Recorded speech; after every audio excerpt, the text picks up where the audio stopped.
Friends, please put your hands together for Leland Carina!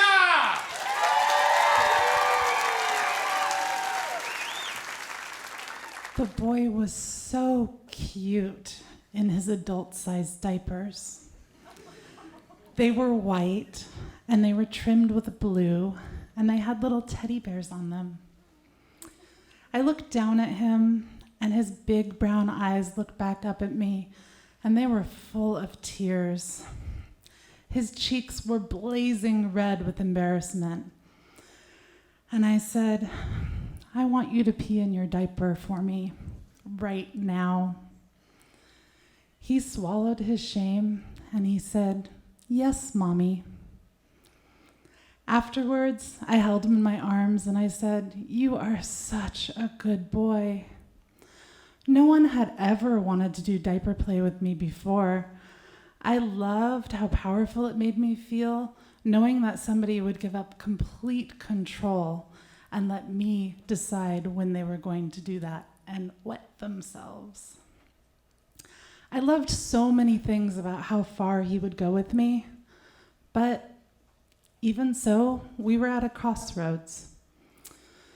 Let me back up and give you a little bit of a backstory. So, the boy lived in New York State. I lived in Portland, here. Let's call him Carter. And I'd like to tell you that's boy with a B-O-I, which is what lots of submissive butch women go by in the BDSM community. We had an amazing dominant and submissive connection. I was his sir, and in more intimate moments, his mommy, and he was my devoted servant. But, you know, things just don't always work out the way that you want them to. We first met on Facebook, of all places. He saw some pictures of me in latex, and he was really into it, and we started chatting a lot. And I said, you know, why don't you write me an old school formal petition, and perhaps I'll accept it. So he did. He said, sir, it would be my honor to be in service to you. I can offer cooking, cleaning, massage, clerical work, and sexual service. I'm a trained masochist, and I will suffer for your pleasure. The petition was 2 pages long, and it went into explicit detail about every option. I was impressed. So remember the first time he came to visit me? I was waiting for him in the airport, and I watched him come down the escalator. He was cute enough. He was short and husky, with a dark Italian look about him. I made him walk all the way across the crowded room to me. And when he got to me, I grabbed his face, and I pinched his cheeks until his lips puckered. And then I kissed him so hard that his knees buckled, and he almost fell over. I took him home, and I beat and fucked him into a stupor. There was definitely some chemistry there. But over the next week of his visit, I realized that I didn't really enjoy spending time with him outside of play. He was loud and brash whenever he talked to anyone other than me. He didn't pick up on some major social cues. And his tastes were very mainstream America. He liked shopping malls and chain restaurants, and that's not me. I was willing to train him, but over the next few visits, I didn't see very much improvement. It was when he bought me a sapphire pendant from the mall that I realized he was having more romantic feelings than I was.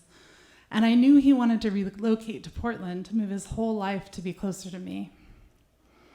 So it made it really hard to be honest. But one day I said, boy, I have to tell you something that's probably going to end our relationship. I love playing with you. I love fucking you. I love our power dynamic. But I'm not romantically interested in you, and I'm not even that attracted to you. He listened very calmly, and he said, sir, I don't care if you're attracted to me. I still want to be in service to you, and you can train me to be anything you want. That was a little bit intoxicating. Still, I said we had to renegotiate because I did not have the amount of time that I'd been putting into our long-distance relationship to dedicate to it anymore. I also didn't want to do any more mommy play because it's so intimate, and I felt like it was too intimate for how I felt about him. I also wanted him to take a step back from all the gifts he was sending me. I love getting gifts, but sometimes I felt like he was buying my time. So I wanted him to ask permission before he sent me anything. He agreed to all these things. So we moved forward, but with less contact than we'd had before. I had really big things going on in my life at this time. I had actually just relocated back to Portland after being gone for 2 years. I was in the middle of a leather title. I was Miss Oregon State Leather. I had a new local partner. We were polyamorous. But the most stressful thing that was happening is that I had decided to completely change careers. So I was looking for a new job, my savings were dwindling, and I didn't know how long it was gonna take to get into a new career path. But pretty soon after the conversation I had with the boy, he said he had a job lead for me. It was amazing. So I said, tell me about it. Well, he said, I wanna introduce you to Jonathan Alonzo. He's a dear friend of mine, he's like a father to me, and I used to work for him. I think he might have a job for you. I was elated. I was like, tell me more. So he said, well, it would be corporate, so it would pay well. You could work from home, which was big for me. And he said, there are government contracts involved with this corporation, so I can't tell you very much about it. You're gonna have to wait until you sign the contract and a non-disclosure agreement. So I said, all right, that's great. See if he wants to hire me. Well, Jonathan did wanna hire me. So he asked the boy to negotiate and research the contract because that's what Carter used to do for the corporation. I was so elated. I was just so grateful that I didn't have to look for work anymore. And I remember telling the boy, you are such a good boy. And it oddly felt really similar to the feedback I gave him during BDSM. Over the next month, he had so much to update me on. He said, sir, I did some research and I found out that your salary should really be higher than I originally thought. Good boy. Sir, I talked Jonathan into giving you a really big signing bonus because you've been waiting for all this time for the contract. Really good boy. But I cautioned him not to ask for too much because I was already happy with the terms. I was in awe of this situation. I mean, this was some next level play. I felt so much higher than I had, even when I had gotten his labia pierced and hung a giant U-Haul lock from him for days.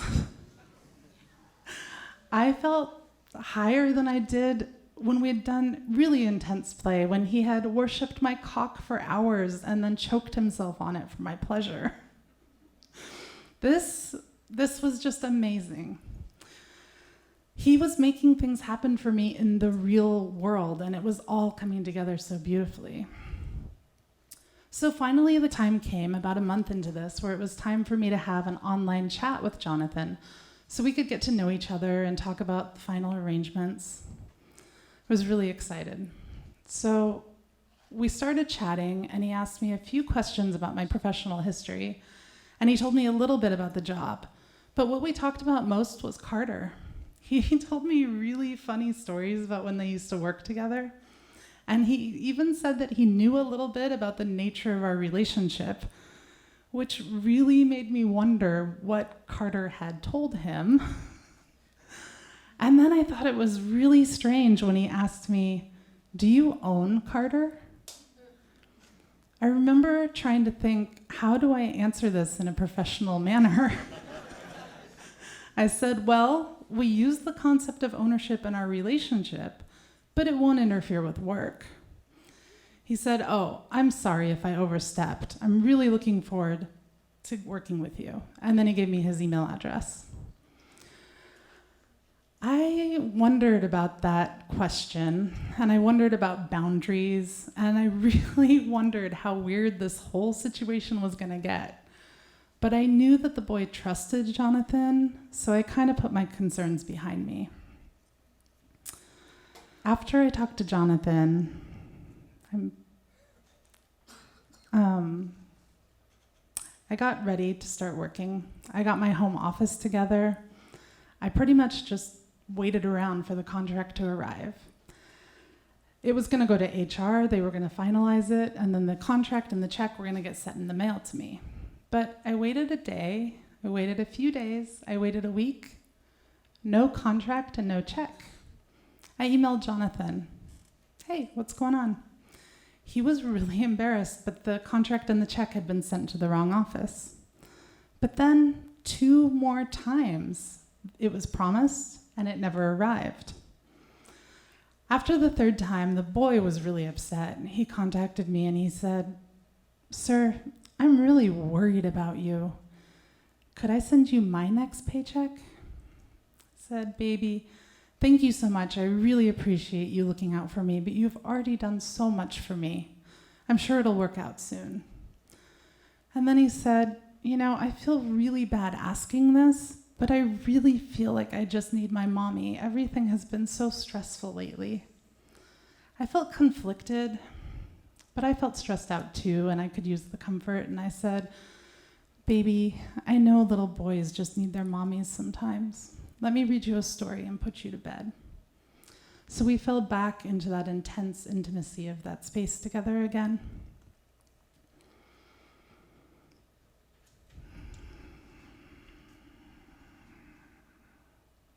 After that, I wasn't sure what to do, but I had a thought. I thought, boy, connect me with the HR department. I'm going to go at this from a different angle. So he did, and I started exchanging emails with a woman named Julia Martin Connors. She was extremely professional, very apologetic, but at this point, I was upset, and I outlined a timeline of all the promises that had been made and all of the promises that have been broken, and I said, "Can you please give me an explanation?" She responded, and she said, "I just want to let you know that Jonathan Alonso is under investigation by our company for all the lies that he has told you." I thought this was kind of a leap. And if the story is starting to sound a little unbelievable to you, well, it was starting to feel that way to me too. That night, I had such extreme anxiety, I could not sleep. And this really wild idea crossed my mind. What if the job isn't even real? But then I thought about the implications of that, and I thought, there's no way. It has to be real. But the thought was so strong that I got out of bed, and I got on my computer, and I started doing frantic internet searches. I didn't find any trace of anybody named Jonathan Alonso or anybody named Julia Martin Connors, but what I did find was a mugshot of the boy 2 years prior having been convicted for identity theft. I went to bed. I didn't sleep very well. And in the morning, I texted him, "Is the job real? Is Jonathan real?" He wrote back, "What do you mean, sir?" And I sent him a picture of his own very grumpy-looking mugshot. He left me a video message in response. He was crying at work. And he said, "Sir, how could you ever accuse me of something so awful? I love you so much. I would do anything for you, Mommy. I just want to be your good little boy." I felt terrible, but I was still suspect. Later that day, he said, "Do you want to talk to Julia from HR on the phone?" I was like, "Of course I do." And this tiny little flare of hope lit up inside of me, and I thought, maybe I'm a terrible person, and maybe this is just a really disorganized company, and maybe it'll all work out okay. So my partner and I sat in the kitchen. Julia was on speakerphone. She had a Southern accent. She sounded really polite and apologetic, just like her emails. And it was all sounding really convincing until on a whim I asked her the name of the company, and she went completely silent, and I could hear her fumbling with the phone, and I could hear her typing. And then she hung up. My partner and I stared at each other in disbelief. Like, what did we just witness? And then I called a friend who had access to really serious background searches.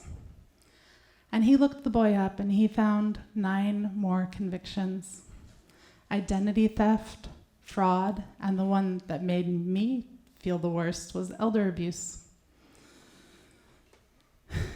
Thank you. So at that point, everything came crashing down. I realized that the entire job was fake, that the people I'd been corresponding with, Jonathan, Julia, were all the boy. The person I talked to on the phone, I don't know, who do you call to do a fake HR call for you? Apparently he had a friend. But the craziest thing about the whole situation, the most fucked up thing, was that he created this whole fantasy world just to have false intimacy with me, just to entrap me into being his dominant. And in reality, he could have had me.